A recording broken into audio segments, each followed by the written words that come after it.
Muy buenas noches. Acabamos de terminar un día de labores, de corre-corre seguramente, de afrontar dificultades, un día en el que de pronto fue probada nuestra paciencia, puesta a prueba nuestra fe, y también un día en que tuvimos victorias y las cosas salieron como queríamos. Bienvenidos. Qué bueno que estén dedicando este tiempo para buscar de la verdad de Dios para sus vidas.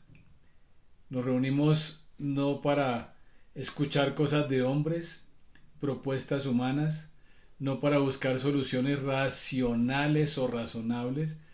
Nos reunimos para escuchar la palabra de Dios, saber qué tiene Él para decirnos sobre el comportamiento que estamos teniendo.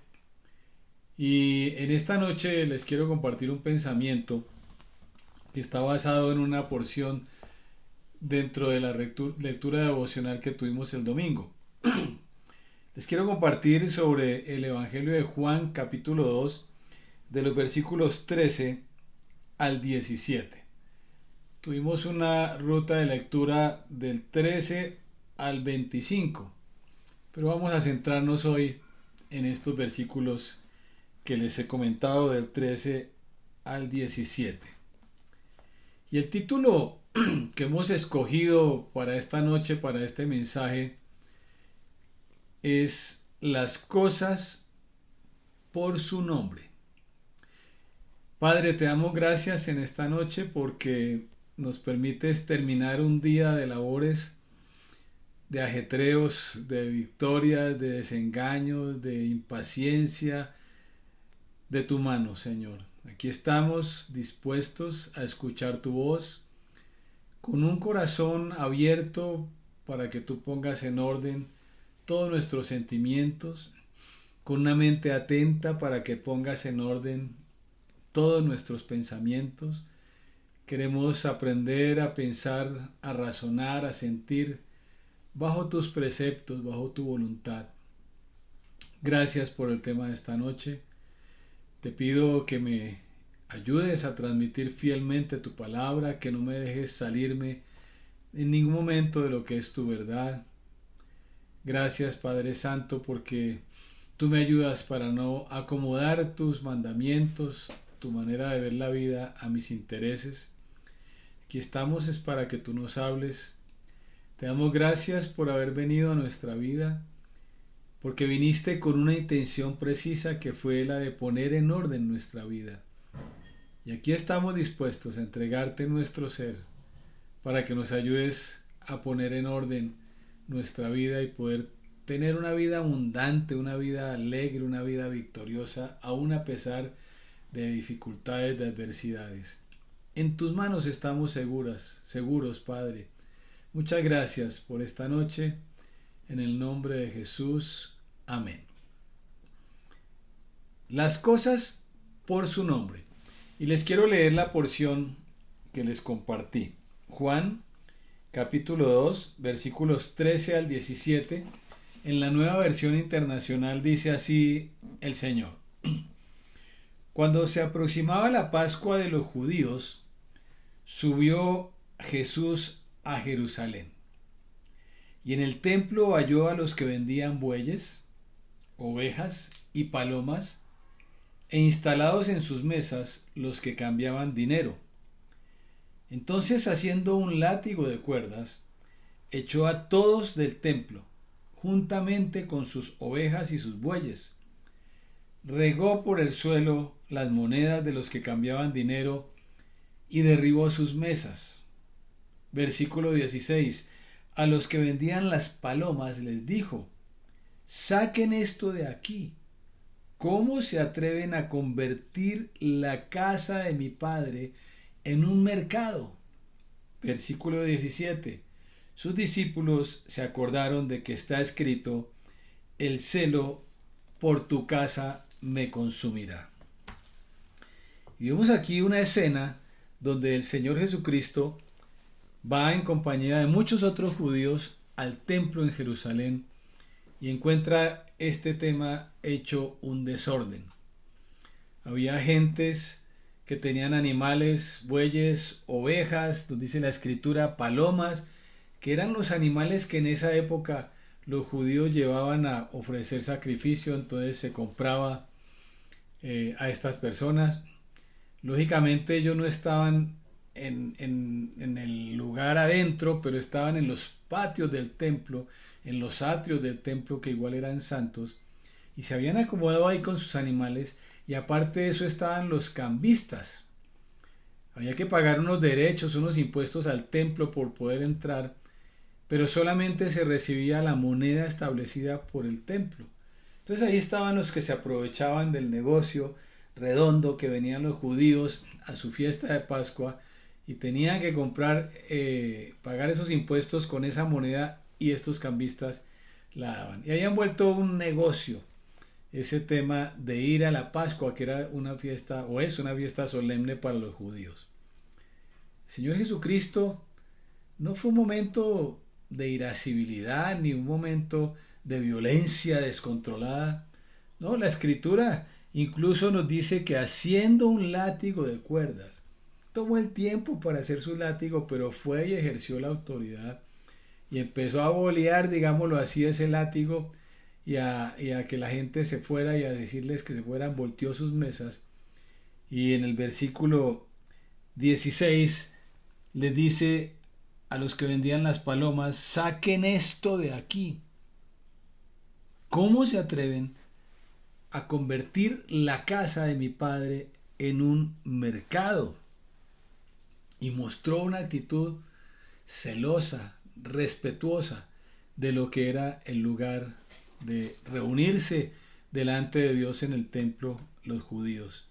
Además los gentiles, ya que estaban empezando a acercarse a Dios, de pronto se acercaban al templo y aunque no tenían de derecho de entrar en el templo, estaban en este patio de afuera y también venían a adorar a Dios y era un sitio donde había animales con sus respectivas olores y consecuencias de tener animales allí y seguramente los cambistas ofreciendo y le cambio y deme tanto y tampoco los gentiles podían adorar con paz ni tranquilidad.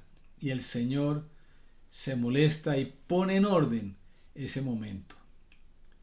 En nuestra oración, al comenzar la reunión, estábamos diciéndole, Señor, gracias porque has venido a nuestra vida a ponerla en orden.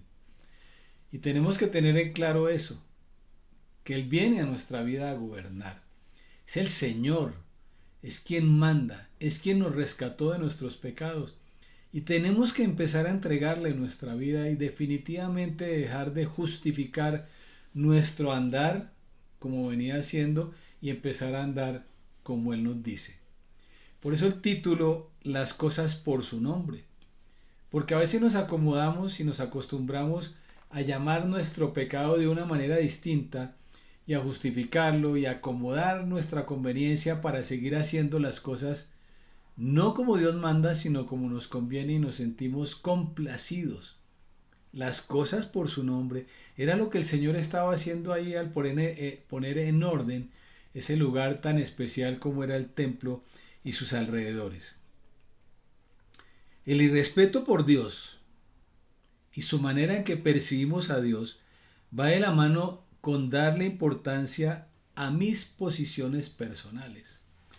Cuando yo le doy demasiada importancia o la mayor importancia a mis posiciones personales, el irrespeto por Dios y mi manera de percibirlo como que yo me puedo pasar por alto esto, yo puedo hacer las cosas como sea, Dios me perdonará. Entonces va de la mano que le doy prioridad a mis posiciones personales, a mis gustos, a mi manera de pensar y no me muevo de ahí.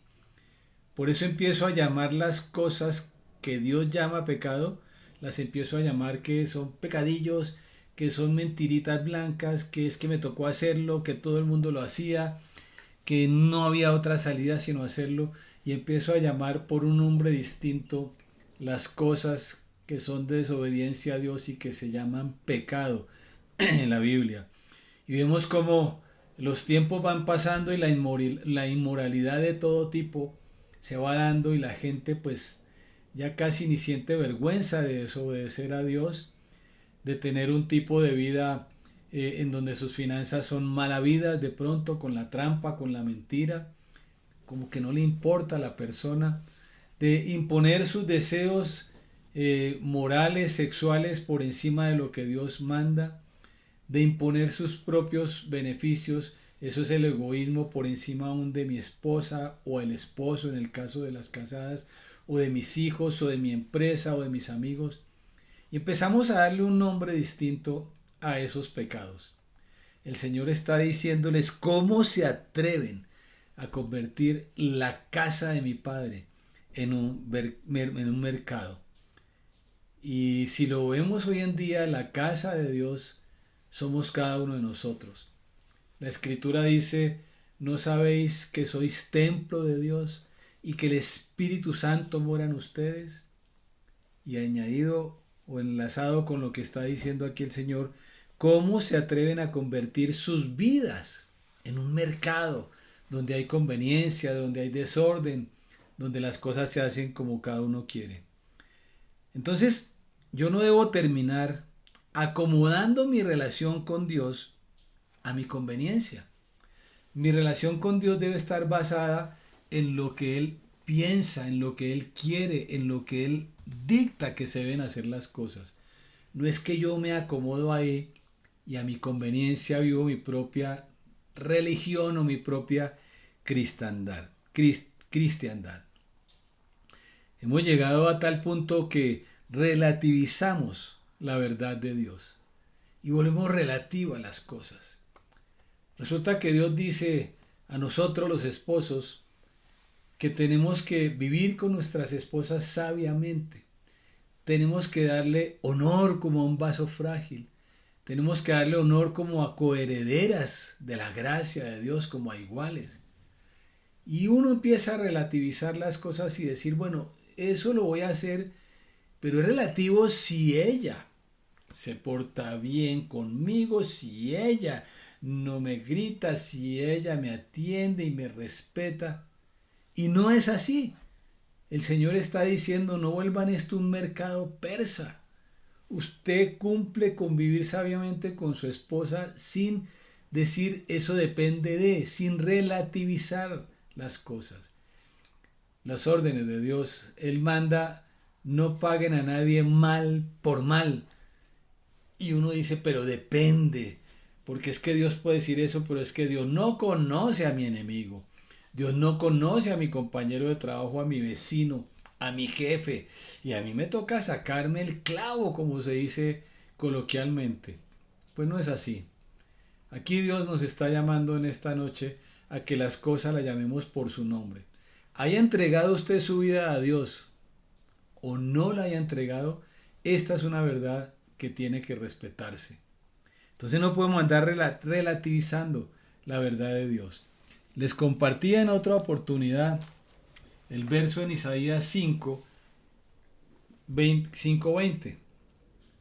Hay de los que llaman a lo malo bueno y a lo bueno malo, que tienen las tinieblas por luz y la luz por tinieblas, que tienen lo amargo por dulce y lo dulce por amargo. Llaman a las cosas como no se deben llamar. Si Dios llama a esto tinieblas, yo no puedo decir que es luz. Si Dios llama a aquello amargo, yo no puedo decir que es dulce en ningún momento. Si Dios dice que algo es malo, yo no lo puedo llamar bueno y viceversa. Entonces dejemos de andar relativizando lo que Dios dice, de andar tratando de interpretarlo a mi manera. No, la palabra de Dios está escrita con la voluntad de Dios para que nosotros llamemos las cosas por su nombre y empecemos a salir de ellas. Ese es el primer paso para salir del pecado en que estamos ustedes o yo en cualquier momento. Llamarlo por su nombre. Pero si seguimos justificándolo, cubriéndolo, acomodándolo, pues nunca vamos a salir de ese pecado. Entonces, las cosas por su nombre, como Dios la llama, nos va a ayudar a salir de esos problemas. Versículo 17. Se acordaron los discípulos que por allá uno de los salmistas había dicho, el celo por tu casa me consumirá. Y es lo que vieron en Jesús. Un celo, un respeto, un entrar a defender lo que era el templo de Dios, lo que es hoy en día nuestra vida misma como templo de Dios. Y me debe consumir ese celo. Me debe consumir a tal manera que primero está lo que Dios dice, que mis intereses. Primero está los mandatos de Dios, en lo que Él quiere que yo me desenvuelva en la vida, que mis propios intereses. Muchos dicen primero lo que yo quiero. Después yo veo cómo arreglo con Dios. Y abusamos a veces de la misericordia y la bondad de Dios, pero eso va a tener un fin mal finalmente. Porque Dios no nos va a dejar sin la corrección en un momento dado. Recuerden que la Escritura nos enseña que hay caminos que al hombre nos parece derecho, pero su fin es un fin de muerte. Entonces nosotros no podemos seguir empeñados en hacer lo que queremos y después veremos cómo arreglamos con Dios, porque ya después será muy tarde y no habrá tiempo de corregir las cosas. Primero que Dios, nada ni nadie. Me enseñó mi pastor y padre Luis Ballesteros y me lo inculcó y me lo enseñó a la luz de la palabra de Dios. Primero que Dios, nada ni nadie. No podemos empezar a dejar a Dios de lado por estar complaciéndonos a nosotros mismos, por estar cubriéndonos en pereza, en mentiras, en iras o enojos y mirando qué hacemos y simplemente por terminar satisfaciendo nuestra carne, y vamos a terminar mal. Porque si estamos fuera de los caminos de Dios, aunque parezca que las cosas van bien, finalmente van a terminar mal. Dios nos está llamando en esta noche a que luchemos contra el pecado. Con el pecado no podemos condescender. El pecado tenemos que sacarlo de nuestra vida. Tenemos que luchar contra el pecado. Y en la lucha contra el pecado, ¿hasta dónde hemos ido? A veces ni luchamos contra el pecado, sino como les vengo comentando, nos dejamos llevar por él. Y nos metemos en ese río de pecado y dejamos que nos lleve. Y Dios no está contento con eso. Hay que luchar contra el pecado. Y nos enseña la palabra en Hebreos 12, versículos 3 y 4, un poco de cómo lo hizo el Señor. Hebreos 12, 3 y 4. Así pues, consideren a aquel que perseveró frente a tanta oposición por parte de los pecadores, para que no se cansen ni pierdan el ánimo. Va a haber oposición. Cuando usted quiera hacer algo bueno, va a haber oposición, va a haber burla. Lo van a querer sacar de su círculo de amigos por eso. Pero no por eso tenemos que quedarnos en el pecado. Dice, consideren al que perseveró frente a la oposición por parte de los pecadores. Persevere en agradar a Dios, persevere en buscar en su palabra, persevere en congregarse, en orar, para que tenga las fuerzas de ir siempre recto delante de Dios. 4. En la lucha que ustedes libran contra el pecado, todavía no han tenido que resistir hasta derramar su sangre, como lo hizo Jesús. No nos ha tocado, pero ¿qué tal el día que nos toque? ¿Estamos dispuestos a hacerlo como lo hizo el Señor Jesús? Una invitación muy amable a considerar estas palabras que le estoy diciendo. Llamen las cosas por su nombre. Dejen de cubrir sus pecados. Tengan celo de la presencia de Dios en sus vidas y cuiden muy bien su vida donde Dios quiere estar. Y quiere estar además cómodo. Quiere estar feliz porque encuentra un hombre o una mujer que le dan cabida y que le dan importancia a su intervención en sus vidas. Hombres y mujeres que definitivamente lo que hemos decidido es ya no vivir nosotros, sino que Cristo viva en nosotros y se haga su voluntad. Padre, te damos gracias por esta reflexión que nos has traído esta noche. Señor, gracias porque tú estás conmoviendo nuestros pensamientos. Tú estás derribando nuestros argumentos, en los que nos hemos quedado tan cómodos, pecando, haciendo lo que queremos, en contra de tu voluntad y en contra de nuestro prójimo. Gracias por la obra que estás haciendo en nosotros, renovando nuestra manera de pensar a la luz de tu palabra, tocando nuestro corazón y poniendo allí tu verdad, tus intereses, tus bendiciones. Gracias, Padre, por cada persona que se conectó hoy. Te pido que los lleves de tu mano a que entreguen sus vidas plenamente a ti, a que se rindan delante de ti, a que no demoren ese tiempo en que tienen que estar más cerca de ti, reconciliados contigo, renunciando a sus pecados, confesando sus pecados y tomando una nueva vida de tu mano. Gracias te doy, Señor, por la iglesia. Bendícenos, fortalécenos, aliéntanos, Señor, para ser hombres y mujeres que resplandecen con tu gloria y que podemos ayudar y bendecir y tender la mano a aquel que se quiera acercar a ti. Gracias te damos por esta noche de descanso, porque allá en un rato nos acostaremos. Queremos decirte que encomendamos en tus manos nuestro espíritu, nuestra alma y nuestro cuerpo, para que renueve nuestras fuerzas y mañana sea un día de bendición para honrarte, para amarte, para bendecir al prójimo y para amarlo. En el nombre de Jesús te damos gracias, buen Dios. Amén. Bienvenidos sus correos a nuestro correo cocricol@hotmail. Ahí pueden escribirnos, que con gusto estaremos atentos de recibir sus comunicaciones, sus inquietudes, sus dudas, sus cuestionamientos. Estamos para servirles. Los domingos, 10 de la mañana, reunión presencial, carrera 2245A51, Colegio Americano Salón 805. Vaya, acompáñenos, los hemos invitado muchas veces, algunos no nos han aceptado, nos han prometido, nos han amenazado, pero no han cumplido.